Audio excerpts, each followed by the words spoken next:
What's going on, everybody? It's Chris Naugle, and welcome back to the Money School podcast. You know, this guest is going to be one that you are all going to love. We've gotten to know each other. I was on his podcast. Then we went out to a mastermind called the Family Mastermind. He was going all over the place. And the coolest thing about my guest is, you know, I'm only 5'4". I know some of you think I'm way taller than that. Thanks for the credit, but I'm 5'4", barely.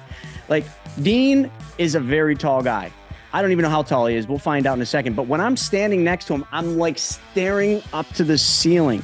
It's pretty funny. But that is exactly what you would expect from an NFL player. So my guest today is a former NFL player with the Chargers. His name is Dean Rogers. Feel free to Google him. But we're going to not talk about the NFL as much. We're going to talk about his transition from professional athlete as an NFL player, a major feat in anyone's life to become an NFL player, and then how he transitioned into real estate and what he's doing today. It's an awesome story, folks, so stay tuned. We are back. So, Dean, what is happening, man? Thanks for joining me. What's up? What's up? Thanks for having me, dude. I'm stoked. Absolutely, man. I'm excited to have you. I know, two athletes. I know we talked a lot about those transitions from being in the game, in the zone, and when you're doing the sport and the athlete, then kind of that moment when everything changes. For me, it was overshooting a jump at Mammoth, and it just destroyed my body, and I could never come back. But for you, it was a little bit of a more interesting story. Actually, I would say a story that very few NFL players can ever say that they did, but I bet a lot of them wish they made that decision. I was just watching the Bills game, this last one, and it just seems like every game, more and more players are just getting stretchered off. I mean, back injuries, neck injuries. I mean, you don't return from some of them. So let's go back in time, Dean, just to those days. But let's go back a little before NFL. Like, how do you become an NFL player? I mean, what happens there? Yeah, I love going back further. I'm glad you brought that up, because I think everyone's got an extremely different journey to get to that highest level. And for me, growing up, like, I always dreamed of playing in the NFL. I always dreamed of being a professional athlete. I grew up in a small farm town in Central California where, really all you could do, all that was available was, going to school, playing sports, going to church, and spending time with your family and friends. Like, there really was not a whole lot else to do. So my whole world was sports, loved it. Funny enough, thinking about what kids do now at a young age, all the training they do. I mean, the first time I had a speed and agility coach was before my senior year in high school. I never had done anything before that. It was just, practicing games. So growing up, always had dreamt of being a professional athlete. I remember actually putting that, almost embarrassed to put it, because it's like, oh, that's impossible. Like writing it down. What do you want to be when you grow up? I'm like, I don't want to be a doctor. I don't want to be a fireman. Like, I want to be a professional athlete. I want to play in the NFL, or if it was basketball season, I wanted to play in the NBA, So I always had dreamt about it. And once you get to like high school level, that's when you kind of start to get more eyeballs on you, and people, you kind of stand out as a good athlete or not, or whatever.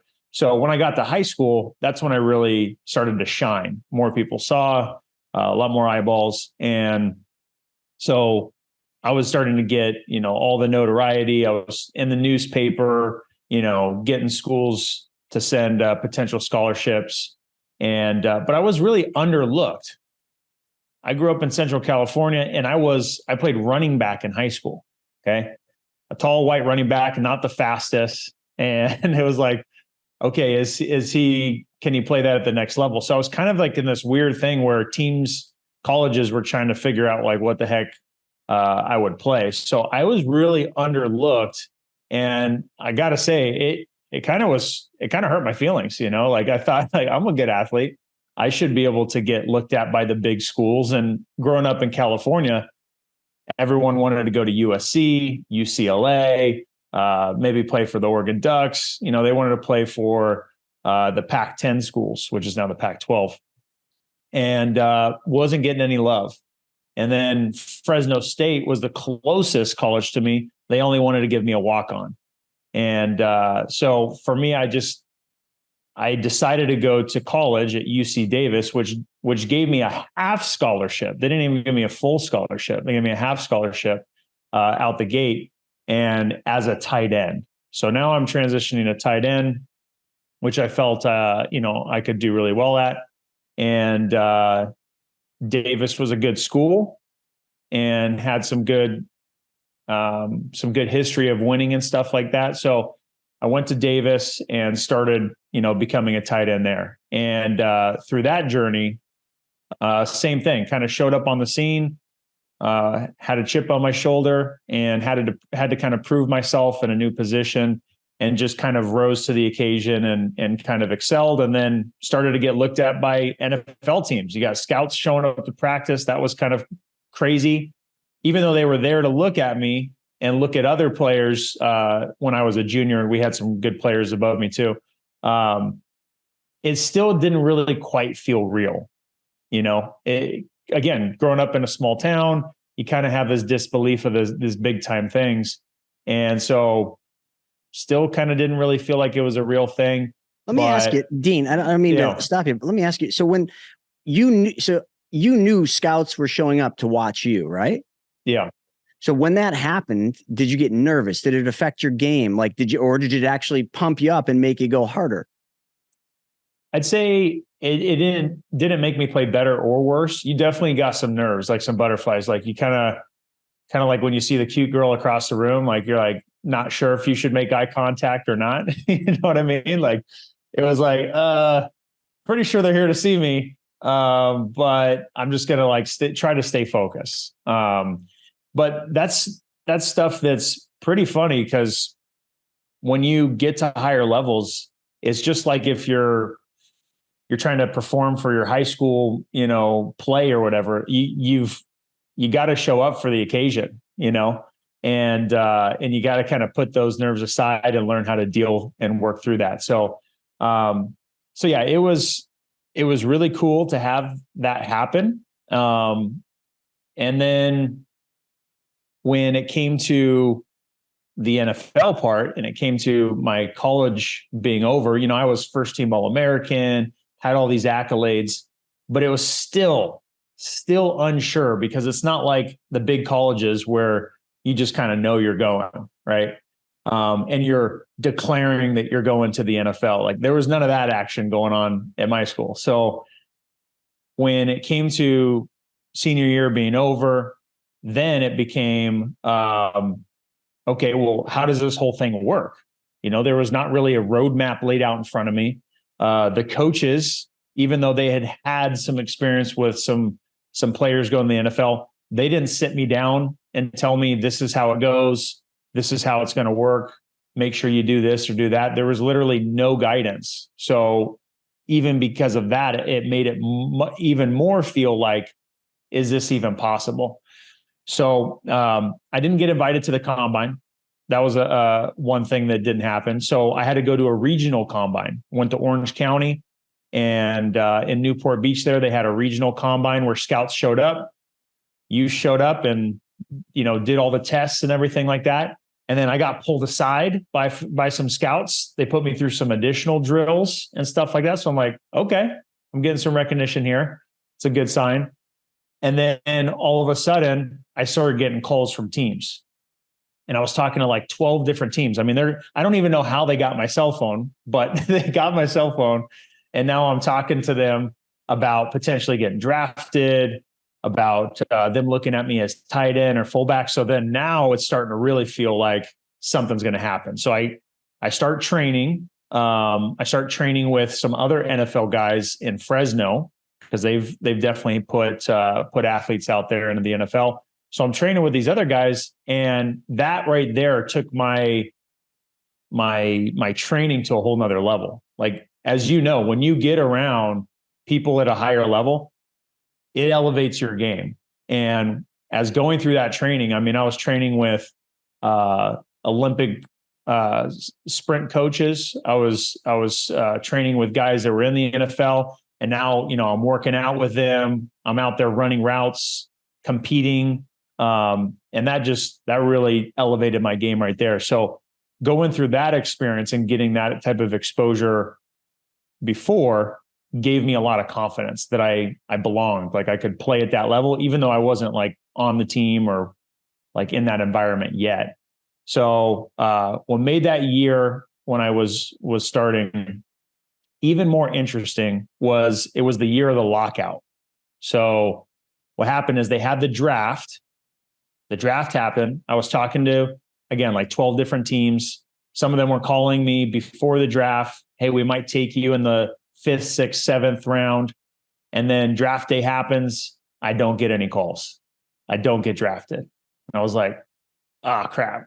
And then the lockout happens and it was radio silence, no communications with anybody. And then it was like, all right, well, I'm just going to keep going back in training.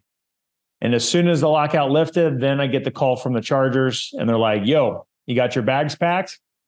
And the funny thing is I actually had my bags packed to go to the mountains. I was going to go with my brother-in-law to the mountains where there's no reception. And just as I'm about to leave, they're like, well, you're flying out tomorrow morning. You're going to be at Chargers. And I was like, holy crap, this is crazy. So we're jumping around the living room like little schoolgirls, like getting all excited.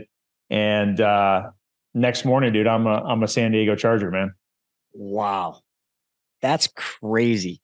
Like, I can't even imagine the feeling of where you think you're going, you're training, and then all of a sudden draft, no draft. And then like the lockout.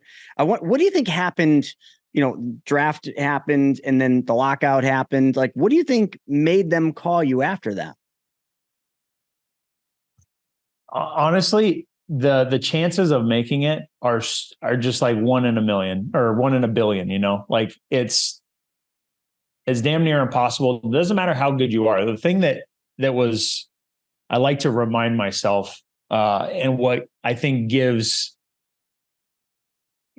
hope to a lot of people that are trying to make it and whatever it is that they're doing is, dude, for me to get to the NFL, it's not because I was the fastest. It's not because I was the biggest, the strongest. It's just because, dude, I just kept putting in the work and I kept, you know, I was a good player, obviously, but like, I just kept putting in the work and doing it consistently. And I wasn't out partying and drinking and doing drugs and, you know, staying up all night. Like I didn't do any of that kind of stuff in college. I stayed really focused. I think what helped was I had my now wife was my long distance girlfriend. So that kind of motivated me not to go out and be tempted. But I think by doing that, it allowed me to stay disciplined and focused and continue to perform well. And so, you know, by doing that, I think that's what gave me the opportunity to even be looked at, right? Because I came from a small school, wasn't necessarily like statistically checking all the boxes, but just by consistently putting out good play on film, that's what got me on the radar, right?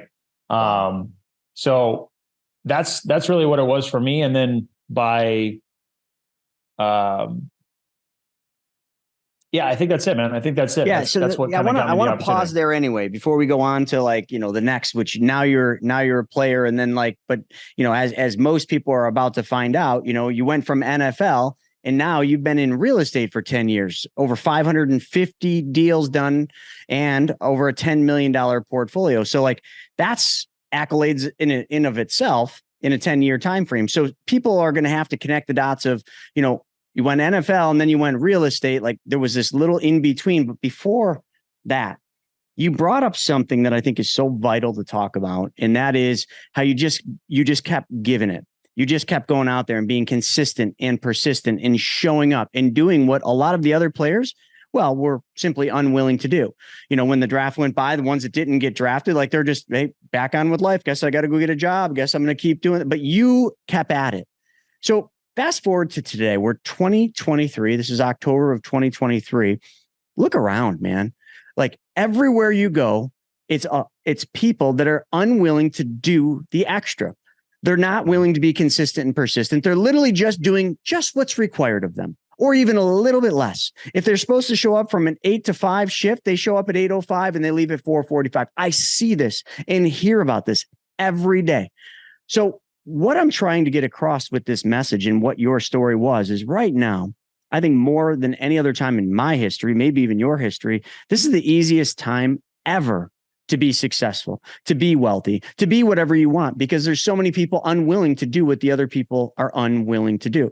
And what I said there is there's so many people that could be successful. They could have the life they want. They could be in the NFL. They could do anything they've dreamt of doing, but they're unwilling to do what all the other people in their space are willing, or I'm sorry, they're unwilling to do what everybody else is supposed to be doing. I'm saying that completely wrong. I don't know why it's not just coming out, but you know what I'm trying to say.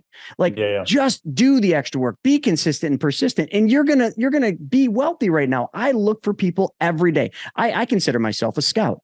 I consider myself a scout looking for people in my businesses that will rise above, that will do the extra, that will not punch the clock at 5 o'clock. They'll stay till 5:30, 6, 7:30, whatever it takes, because they're not just punching a clock. They're building and creating something bigger than them. That's what you did, man. You were literally building and creating something bigger than you. And that's what you did. So I'm telling you, the amount of athletes I saw along the way that were more talented than me in many different ways didn't make it because of that one or two extra little things they just weren't willing to do. Right. And they might have been going 99% of the way, but that extra 1% they missed out on was the piece they needed. And that's, it's kind of like the tortoise and the hare. There were a lot of hares. There were a lot of hares that were running faster, stronger, more talented. And I was just the tortoise that just kept going along and got to the finish line, Dude, it's always the 1%. And be willing to do what other people are unwilling to do. That's that little thing I was trying to spit out there. But yeah, it's the 1% that counts. You're the 1%.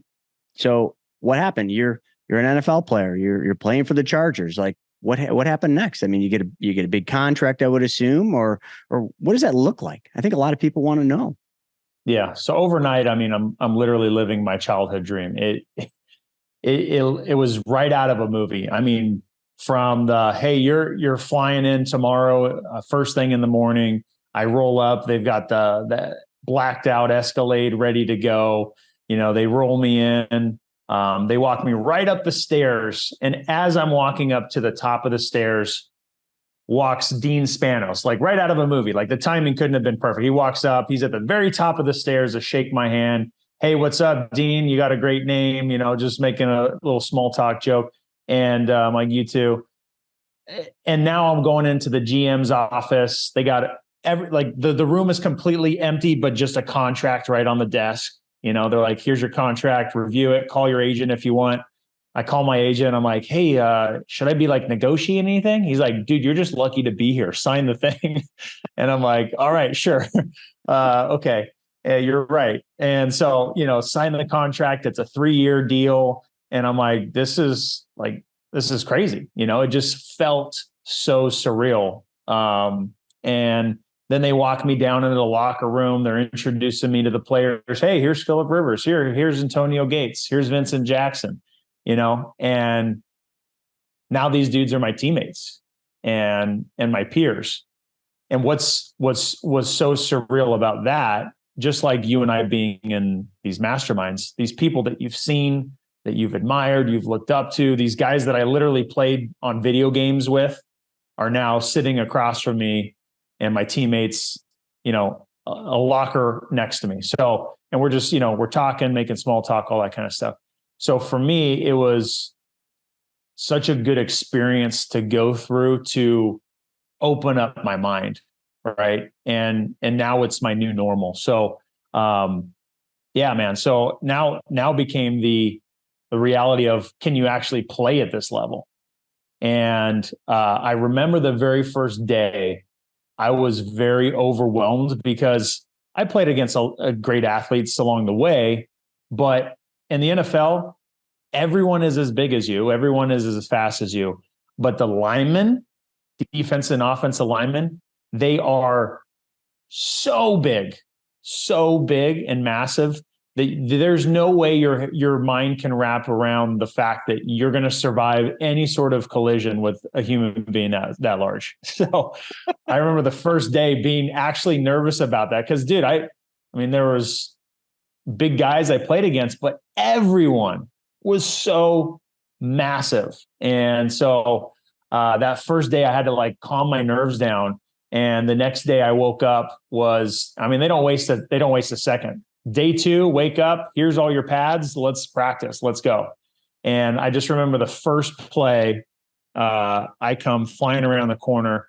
I'm on offense, played tight end. Now, part of my story is I got moved from tight end to fullback. We'll come back to that. But I'm playing fullback and we run a counter. I come flying off the edge and I blow up strong safety, Pro Bowler, probably Hall of Famer, Bob Sanders. And he's known for lighting dudes up. But I light him up, and Norv Turner's the coach. He throws his clipboard. He's like, there we go, Rodgers. And he was just like fired up. And I was like, holy crap. That was my very first play. And from every play on, I just had to go 100% lights out. That's the only way you could survive. And I was pancaking dudes. I was, making great catches, all sorts of stuff. And it was just a crazy, crazy fun experience. Dude, I'm just like taking that all in. Like your first day, you have that kind of a moment and it didn't stop all through practice. I mean, how do you just bottle that and just like literally live your life like that moment every day? I mean, that's what we all want. As a pro snowboarder, you had those contests too, or those events or those filming sessions where you were just on, you just every trick. It was just like, boom, boom, boom, boom. You just nail them and it's all on camera and it's all filmed. And you're just like, I'm the greatest ever, but then, right. Then there's always the one where in mine, I'll never forget one of the biggest opportunities in my career.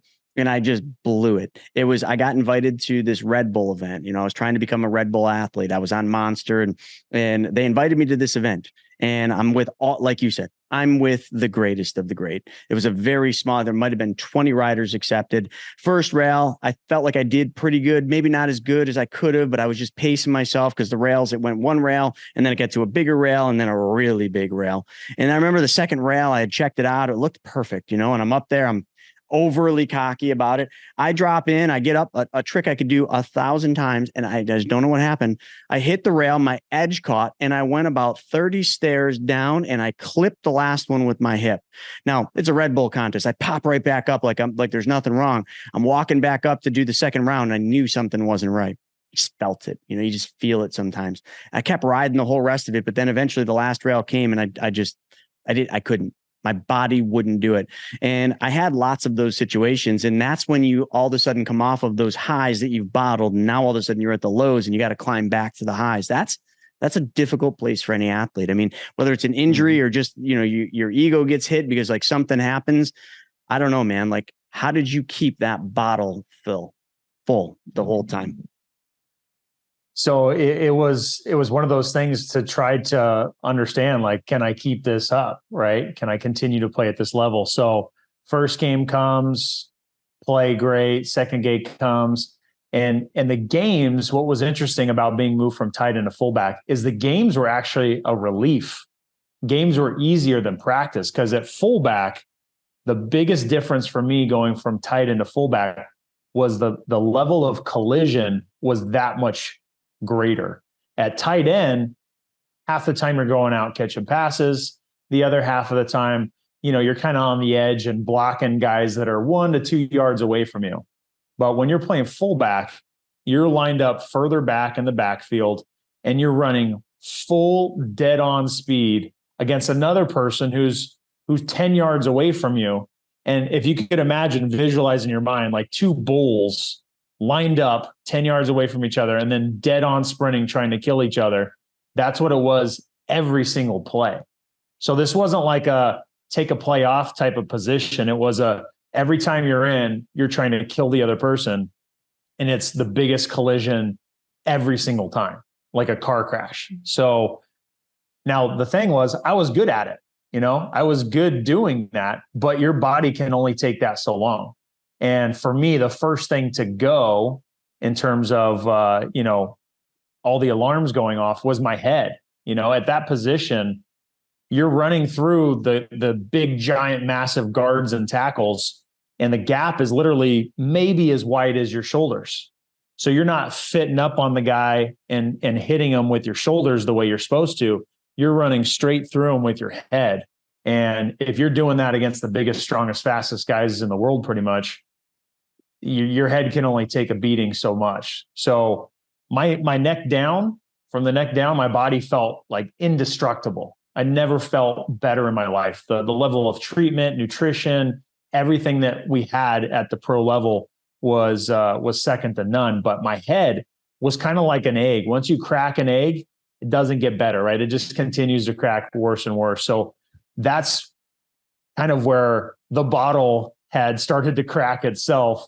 And although I was playing great, it just, the effects of hitting my head in over and over and over again became so overwhelming to where now I had this, like, I had to start adjusting the way I was playing, and started to make decisions like, do I want to go full speed on this one, or do I need to try to kind of let up a little bit?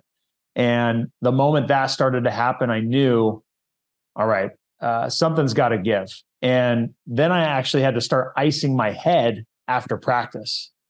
That was the ultimate moment of like, all right, if I'm having to ice my head, something's wrong here, right? And ESPN was talking about concussions for the first time. Never heard them talk about it on ESPN before. They're talking about it. You see the old vets walking around, they're all banged up and, their eyes are all looking glossy. And I just knew if I kept doing this, I might have an awesome career. Because here's what the icing on the cake was for me. Probably one of the most fulfilling moments throughout that whole journey was Norv Turner, seeing lots of athletes, having coached many different teams. He kept pulling me aside, telling me, dude, keep doing what you're doing. You're going to have a long career. And to me, I was just like overwhelmed with the fact that he was seeing that in me. And my play was backing that up. But the more I kept playing, the more I kept feeling it in my head. And so I just knew I got in one hand the dream, and who knows how long that dream's going to last, especially at fullback. It might be 5 years, it might be 6 years, whatever it is, and make a lot of money. Or I could live a longer life and have to start all over. And just that moment of making that decision was such a heavy weight, but I knew I couldn't spend a lot of time thinking about it. Otherwise, I would just kind of stay where I was. Because who in their right mind would want to walk away from being in the NFL? Something that's so hard to get to. And think about all the fame you have, all the notoriety. I mean, the first day that I showed up, I turned my phone off just so I could be focused and stay in the moment. As soon as I turned my phone on, it literally did not stop ringing and vibrating for like an hour plus, with all the notifications, all the, oh, congratulations. Oh, can't wait to come see you play. Oh, this, that, and the other. And that's what it is. Like, you're thrust into that whole spotlight, that fame. And, who doesn't want that to some level, to some degree? And so, yeah, I had to make that decision, like life or fame and money. And I chose to walk away, man. Chose to walk away and didn't look back. What did the coach say? It was just that conversation. I mean, you're just a number, right? That's part of the thing that was also pretty crazy is if you've ever seen Hard Knocks on HBO, you can see how much of a business it is, right? And even the best of the best Hall of Famers, they're not untouchable either. Like they have a runway to their journey too. And so it just became that conversation. I'm sitting in the room with Norv Turner and the GM, and it's just like, hey, I can't continue to play at the same level that I am, with what you see in me, because just the head-on collisions, just the constant beating of the head. And, it's not like I had the opportunity to switch back to tight end. We had Antonio Gates, an absolute legend in the game. So for me, it just became that decision. Well, do I try to go to other teams? Do I, try to figure it out if I can still play tight end? And it just wasn't, to me an option because I'd already done enough damage, in just that short period of time. And so I had to move on. Wow, that is insane. Your real estate business lives and dies by the network and the connections that you make. I mean, after all, your network, well, it's your net worth. That's what you always heard, right? If that's an area where you desire improvement, well, Private Money Club, it's for you. PMC saves you precious time and money by bringing the real estate world, well, right to you, right in the palm of your hand. So get in on the action like so many others have by going to privatemoneyclub.com and sign up. So any of you listening to that, I mean, the way he described it it just brings you into it. I mean, you can almost just feel like every play just running your head into a brick wall and then like icing your head. I mean, the helmets, the pads and all that stuff. I mean, watching the game, thinking, this equipment's so high tech, like there's no way that, you feel anything, but clearly you do. We just don't, the audience doesn't see that. And, I guess you made this decision. So after that, like, did you have a plan B? Did you have like an idea? Oh, I'm going to do this or I'm going to do that. Like where did you transition from that? I mean, you just left the NFL, which I would assume by leaving, you left your contract too. Yeah. Left the contract. So income goes to zero. Income to zero. And one of the things I like to remind people, because everyone, when you give them the highlight reel of, oh, I played in the NFL and, oh, I've done these many deals. They're like, well, yeah, because you started with so much money. The reality is I walked away from the money. I didn't walk away with the money. You know what I mean? So for me, starting from ground zero was a real dose of reality for me. That was not something I was prepared for, but it was also something I just knew I had to do. And there was no other choice. There was no other plan B. I mean, my whole life had been around sports. There wasn't some other like backup plan or family business to walk into. It was just, all right, I got to go figure life out now.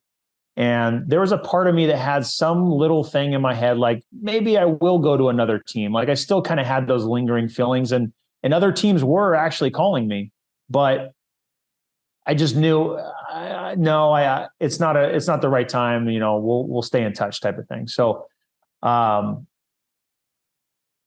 I was fortunate enough to have one of my college teammates who was working for a tech company out of the Bay Area in San Francisco. And he's like, hey, Dean, I know you're done playing. I'm working for this great company. They're about to go public. I think it'd be a great fit for you. So he basically walked me past all the red tape, walked me right in the door. And this is literally just months after. And I said, all right, I'm just going to go for it. I'm going to look forward and take my next step. So I start that job in the Bay Area.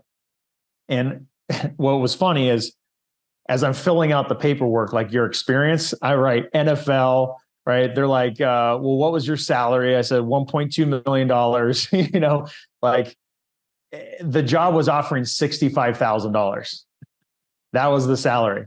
And I was like, well, can I negotiate? They're like, no, this is an entry-level position and you have no experience to offer really. So I now am on a $65,000 salary, basically a negative income when you're living in somewhere like San Francisco. And I was like, you know what? I'm just going to take the opportunity. So I started, and dude, I was trained for war. I was a modern day gladiator, trained for war, prepared mentally, prepared physically. And now I'm working at a desk job, slapping a keyboard around. It was almost a joke. I remember just like spinning in my chair, typing on the keyboard. I'm like, this is it. Like, people get paid hundreds of thousands of dollars for this. This is like the easiest thing I've ever done in my life. And so I bust my butt. And I know what position I'm in, but I'm like, dude, I'm going to bust my butt. They're going to see how much effort I'm willing to put in. Cause that's what's always gotten me ahead, is the level of effort I was willing to put in consistently. And I just remember, like, that first year had passed 12 months and I'm looking around like, well, aren't I supposed to get tapped on the shoulder about a pay raise? Do I need to initiate this? How does this work? I don't know how this thing works. And, the next month goes by, the next month goes by, and I'm like, okay, something's got to give. So I nudge my manager. I'm like, hey, how does this whole like pay raise thing work? He's like, well, let me schedule a meeting with you. So we schedule a meeting. We sit down. I'm nervous and excited at the same time. I'm like, okay, they're gonna bump me up to six figures now. Like six figures. I know people coming out of college that are getting six figures at these big tech companies. So I'm ready for my pay to go up to six figures. He's like, hey, Dean, we were able to get you an increase on your salary by 2%. And you're now at $67,000.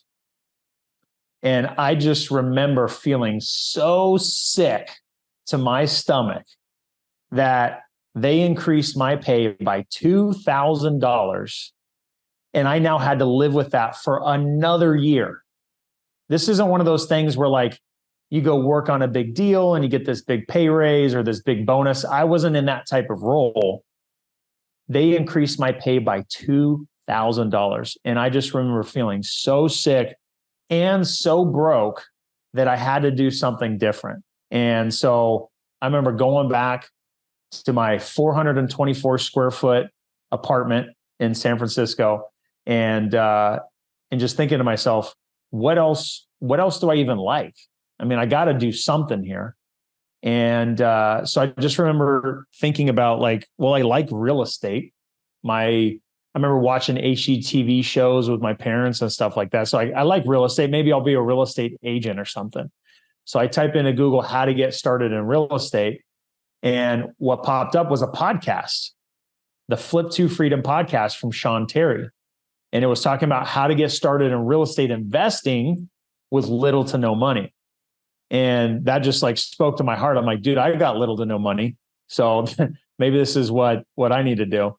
So I just remember turning on the podcast and just his level of passion, conviction, what he was talking about, the type of money he was making. I was like, dude, this is it. This is what I need to do. I don't need to look any further. So I just remember becoming obsessed with everything this man was saying in his podcast. I mean, there was no video, there was no program. It was just the podcast, him explaining how he was finding opportunities, how he was communicating with the potential sellers of these houses, and how he was putting the deal together with the contracts. And just by listening and taking massive action, I did my first deal within 3 months. And that moment of being in the office when the wire hit my bank account, of just like being so fired up and having that proof of concept, I was like, dude, this is it. This is going to be my path to get back to what I saw was possible with the NFL and the financial opportunity, the financial freedom. This is what's going to get me back. So from that moment, I just took tons and tons of action. That's freaking killer. 2%. And I wonder how many people listening to this are like, yep, that was my raise last year. I got 5%. Or, it's just like, because that's the grind. That's what a lot of people in corporate America deal with. And you lived it. I mean, you were front row seat to that, but you didn't just start there. You started $1.2 million contract to 65 to a raise after 12 months of like going in and just kicking ass and taking names. You get 2%. Corporate America, but you got off that train and you saw the light and it's kind of everybody's in real estate's got a similar story of like that moment that they saw the light. And it was kind of funny how you were mentioning HGTV, because when I how I saw the light was kind of two-pronged. Number one, I was an advisor, financial advisor, and my wealthiest clients were in real estate. And when the Great Recession hit, those real estate investors, they got wealthier. But I started in real estate back in 2006, and that was because of a TV show. Actually, Doug Hopkins, Property Wars, I think it was called. I watched an episode. I wasn't even a big HGTV guy. Somebody had it on, and I'm watching it. It was cool because, a dump, and then they turned it into this beautiful thing. 23 minutes, he made $40,000. I'm like, I want that. So my first flip was 06, next in 07, first development 08, and then the Great Recession hit and pretty much almost brought me to bankruptcy. But it was seeing the proof of concept when everything fell apart and watching those few real estate investors who were my clients get wealthier when everybody else was losing everything. That's when I knew this is the path. And I went all in like you did, 2009 to 14. But I for some reason, like, I think your path was more of a hockey stick, where mine was like, it was a quick hockey stick. And then I fell off the cliff. Like when the bank called or froze my lines of credit in 14 and called one of my mortgages, I had to sell 36 units that I bought from 9 to 14, when probably to date, one of the greatest buying opportunities in real estate. And I had to sell it all. I had to let it all go because I wasn't in control. The bank was. And that led me here. So what was your path like? Like, did you literally just have a hockey stick that never stopped in real estate? I mean, 550, if I'm doing the math, 550, actually it's 600 deals now, 10 years. And $10 million. So if I were to divide that out, I think you did a lot better than I did. Yeah. So from the perspective of the seat I'm sitting in now, it looks like a hockey stick. It looks like the overnight success. So you just had this nice, smooth journey. God, I wish it was. I was hoping you'd say. Yeah. I really, really, really wish it was. Now, the reality was, when I first got started, I listened to that free podcast. I had that proof of concept. What I should have done in hindsight was I should have taken that money and reinvested it back into a coach or a mentor to help give me a proven path of success. Now, the easy, low-hanging fruit opportunity for me was to take the relationship, the information, the trust that I had with Sean Terry. Because that first deal I did, this is part of the cool part of the story. That first deal I did, I was listening to what he said so to the T that I actually did my first several deals in Phoenix, Arizona, even though I didn't live there, in his market, because in his podcast, he was talking about his market and where he was investing and what strategies he was doing. So I didn't reinvent the wheel. I did exactly what he said to a T. And when I got a deal under contract, I couldn't find a buyer for it. And I went to his website, because he had referenced it at one point, and filled out the information like I was a seller. And his team called me and I'm like, hey, here's the scoop. I got this deal under contract. Could you guys help me sell it? And he's like, oh yeah, Sean could help you sell that. So Sean Terry calls me, hey, I heard you got a deal. You want to work it together? So he helped me sell those first few deals that we split 50-50. So I should have taken that money and joined his coaching program and learned exactly what he did and done it the right way. Instead, I did it the hard way. After I did my first few deals, made some money, I then started chasing some shiny objects and was looking at some big multi-million-dollar deals in Los Angeles and was chasing deals like across the nation that were supposed to be big portfolio deals. And we were going to get so rich overnight and all these shiny objects. I got to tell you, being you from New York, like, I have to tell you this, it's embarrassing, but I'm not joking. The shiny objects got so big that I was literally, it's hilarious to say this, I was literally on the phone several times talking with the different legal representers, whatever the right word is, legal representation for the different parties to transact on the Empire State Building. That's how big the shiny, that's how big the shiny objects got. We were literally in conversations with the owners, representatives of the Empire State Building and potential buyers of the Empire State Building. The shiny objects got that I didn't big. even know it was for sale. No, at one point it was. So once I got out of that rabbit hole of chasing all these shiny objects and got refocused, I then started doing some more deals. But after my first year, that concludes my first year. My second year, I start selling some deals to a guy in my local market in California. And he's like, hey, you're really good at finding deals. You want to do some flips? And I said, well, that's exactly the next thing I want to do, but I don't really have the resources for it yet. Just getting started. He said, don't worry. You just keep finding these good deals and I'll take care of the rest. Well, sure enough, he said, things are slowing down a little bit here in Central California. You were doing some deals in Phoenix. You want to do some flips there? So we buy 6 deals in our first month and pump the brakes after that to see how they go. The short story is we end up losing $100,000 with all the rookie mistakes of bad contractors, using the wrong comps. And my partner, he was experienced. He just kind of was like, hey, you take control, you run the show, you're good at finding deals.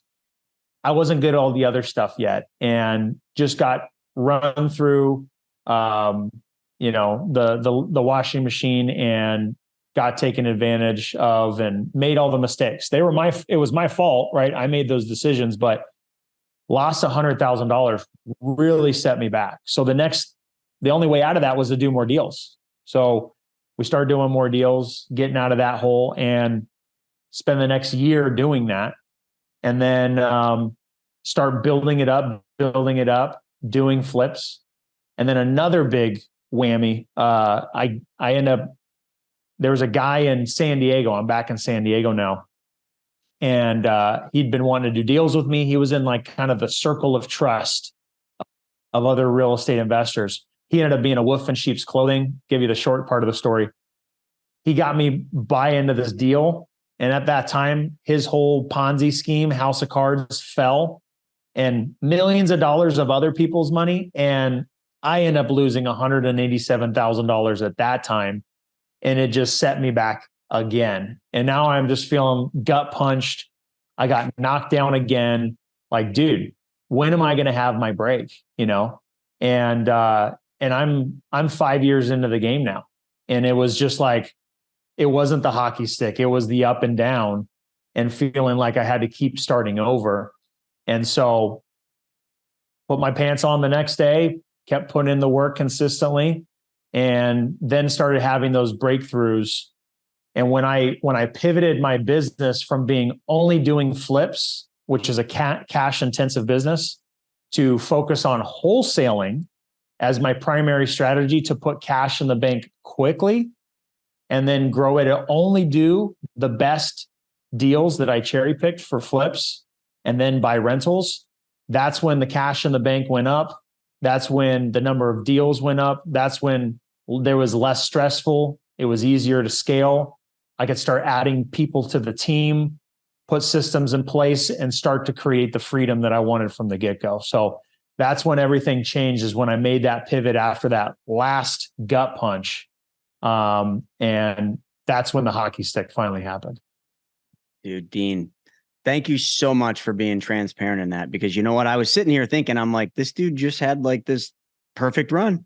And I'm like, maybe it's because I'm in New York. Maybe it just doesn't happen in New York. I mean, but I've never really talked to a real estate investor that just had a perfect run up, and I think it's really important for everybody listening to this to understand that real estate's not an easy game. Sure, a lot of the videos and some of the gurus out there, they paint the picture of being really easy. You don't need any money and you can just do this, which is not false. But what you don't understand is the pitfalls that come next. And a lot of people, they get in it, they have a couple wins, and then they try to shoot for the moon. Not many are trying to buy the Empire State's Building, Dean. That's kudos to you for having pretty ambitious ass balls. But you did play in the NFL, and you ran at guys who were probably 7 foot tall and 300 pounds. So I guess, hey, going after the Empire State's Building is, I'm going to tackle that guy, and less intimidating, right? Yeah, so why not? But I just love that you talked about the failures, because that's when you learn the most. The wins, the money that you made, the partnerships that maybe worked perfectly, those didn't teach you much. But the losses, when you lost that $180,000+, you learned a lot from that, and you don't make those mistakes again. And gosh, I can mirror that. I mean, I made so many of those mistakes. We'd be doing really well, me and my wife, and then all of a sudden you just get ahead of yourself. And then all of a sudden it's just one bad one, another bad one, another bad one. Then all of a sudden you're like, holy cow, we just gave back 2 years of earnings because we didn't think these through, because we had the money. People were giving us money. We just needed deals. And we didn't take the extra time like we did in the beginning to really think through the deal. And I think that's probably the story for just about everybody. And I think one of the biggest reasons people have those issues that you and I did is they don't seek help soon enough. They don't go out and get the coach, the mentor, the trusted advisor that's literally going to say, hey, hold on a second, slow down, kid. I've been here. I've been through recessions with this. You don't want to give it all back. You want to build wealth by keeping the wealth, not giving it back. So stop. You let that one go. Like, let the next one go. Just pause and just think them through like you did when you first started and you had nothing. So you had to think because you couldn't lose. But now you got a little cocky and now it's just, that's what a good coach does. A good coach isn't about pushing you all in and making you go harder. Now, in football, it's different. But in real estate, sometimes it's about pulling you back and helping you understand how to say no so you know the right deal to say yes to. And where did you have that moment where you met that person that was good enough to literally say, slow down, hold on? Or did you not have that? Did you have to literally learn that the hardest way possible? I did it the hardest way possible, unfortunately. That what you said there was so much wisdom. I love what you said there is, and this is one of the messages I like to share after sharing my journey of the mistakes and the hard times, because they were really hard. You know, it was hard for my ego. It was hard for my pride. It was hard for my bank account. That's for damn sure. They were low moments. They were really low moments, but I had faith and belief in myself that I could overcome anything, you know? And I think that mindset is really, really critical for anybody that wants to take that entrepreneur journey. But for me, the thing is it's better to do no deal than a bad deal. When you're young and dumb and hungry, man, you're just pushing the numbers, right? I have some guys on my team that are young and hungry and they just want to push every deal. And it's like, yo, take a step back. Like we don't want to do a bad deal here. We got to do the right deal, you know? And so for me, I with the hindsight being 2020, I could have had the success that I'm sitting in right now, right? The number of deals, the wealth that I've been able to build through rentals, the money that's in the bank, cash, liquid, available. I could have had this 5 years sooner, literally half the time.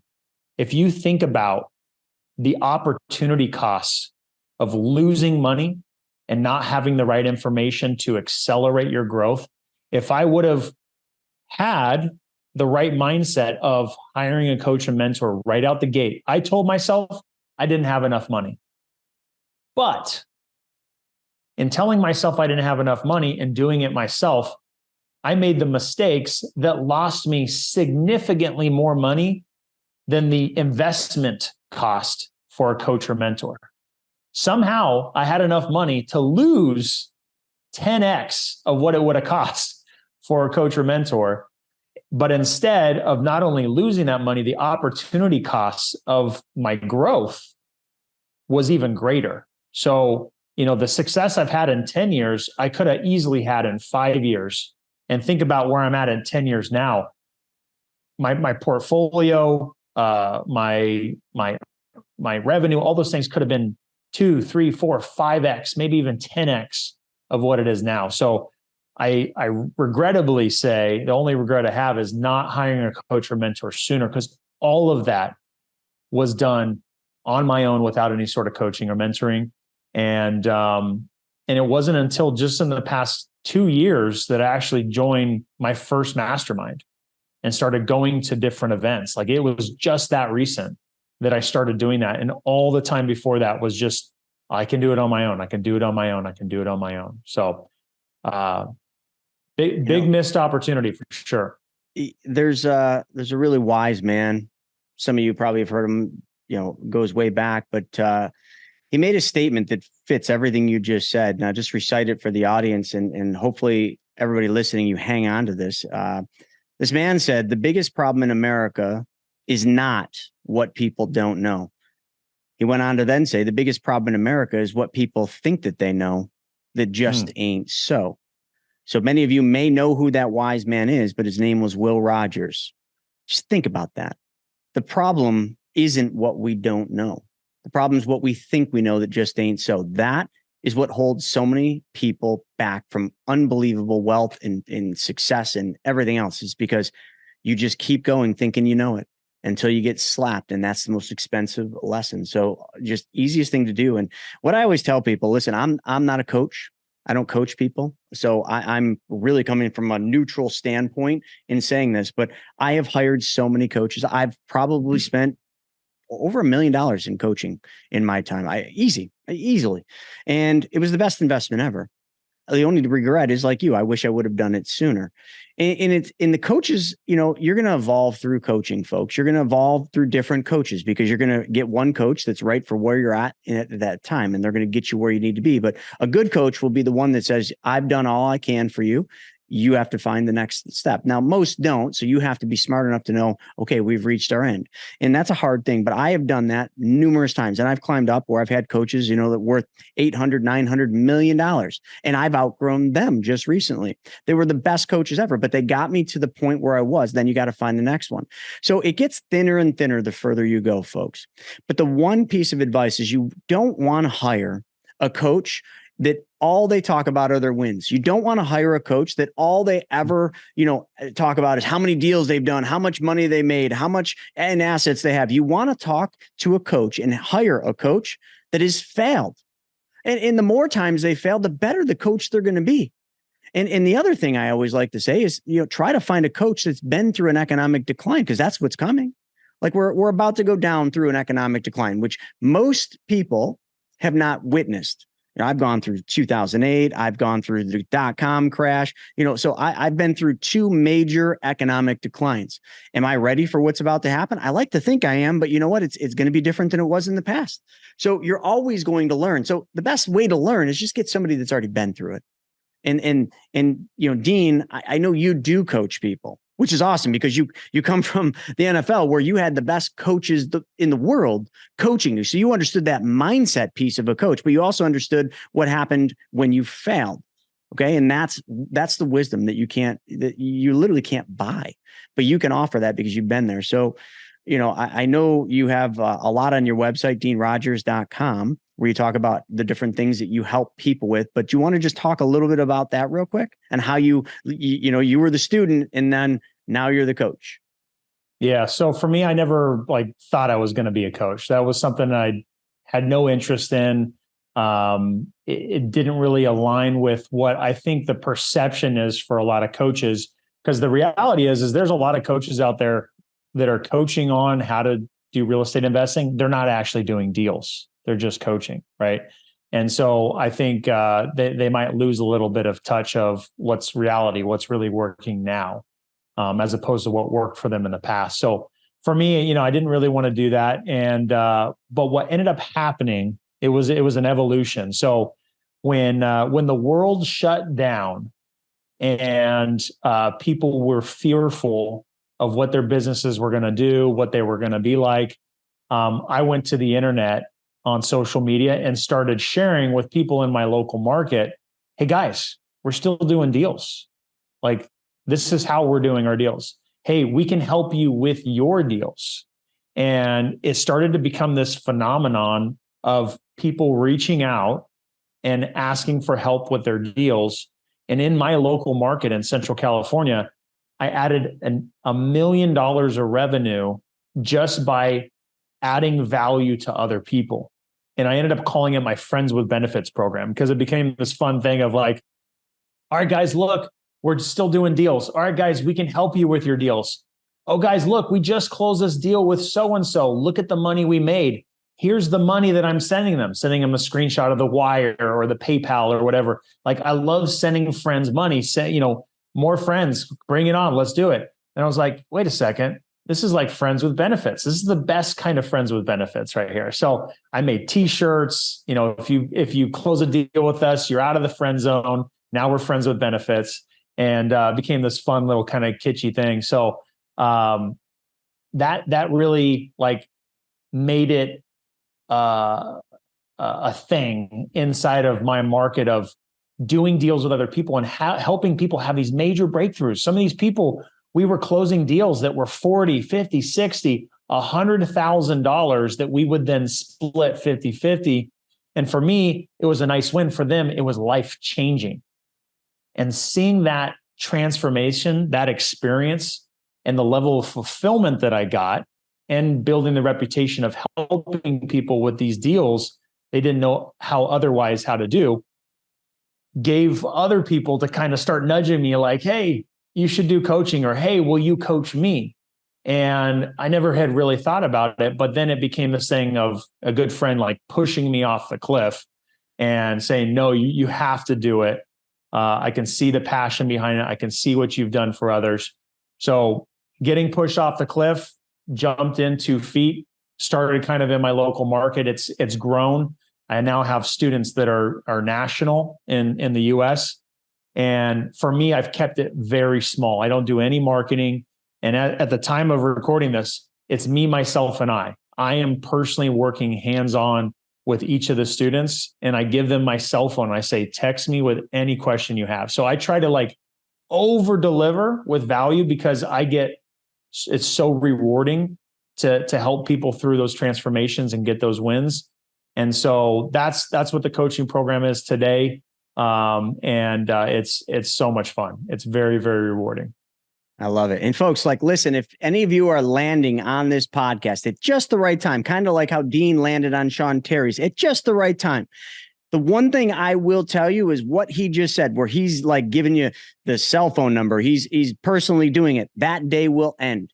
So anybody that gets in with Dean Rogers now, while you can have that level of service, just know you're on borrowed time. And I don't mean to say that in any bad way.